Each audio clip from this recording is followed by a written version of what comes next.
La Suisse n'avait pas vu un pape sur son territoire depuis 14 ans. Tout à l'heure, près de 42 000 personnes seront présentes lors de sa messe. Parmi elles, Gabriella, une religieuse de Saint-Maurice.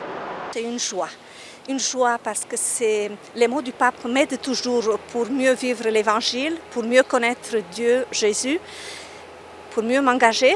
Et en plus, cette fois-ci, c'est écuménique. L'aspect écuménique, c'est très important. Donc j'attends un nouveau impulse, une nouvelle lumière. Le pape François vient à Genève célébrer le 70e anniversaire du COE, le Conseil œcuménique des Églises.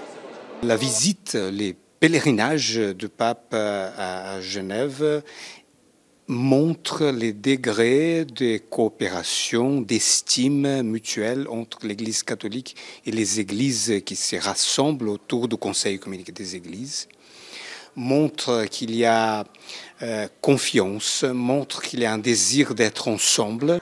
Au cours de ces 10 heures passées sur le sol helvétique, chaque geste et parole du pape seront scrutés. Ce qui va vraiment être important, c'est ce qu'il va dire au Conseil œcuménique des Églises lors de l'homélie de la célébration œcuménique du matin et lors du discours de l'après-midi. Donc il y aura peut-être des avancées au niveau de l'œcuménisme. Tout ce qu'il va dire va être vraiment pour nous essentiel. Si le pape a choisi d'honorer cette invitation et de venir pour les 70 ans du Conseil œcuménique des Églises, c'est qu'il veut bien marquer l'importance de l'œcuménisme.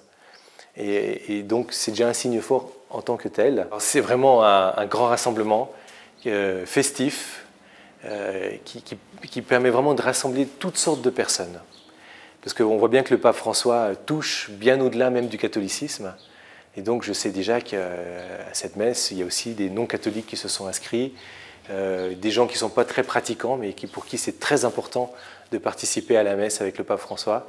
Et donc ça, c'est très joyeux, très festif, et nous sommes heureux de pouvoir vivre un tel rassemblement. La messe du pape François débutera à 17h30 cet après-midi.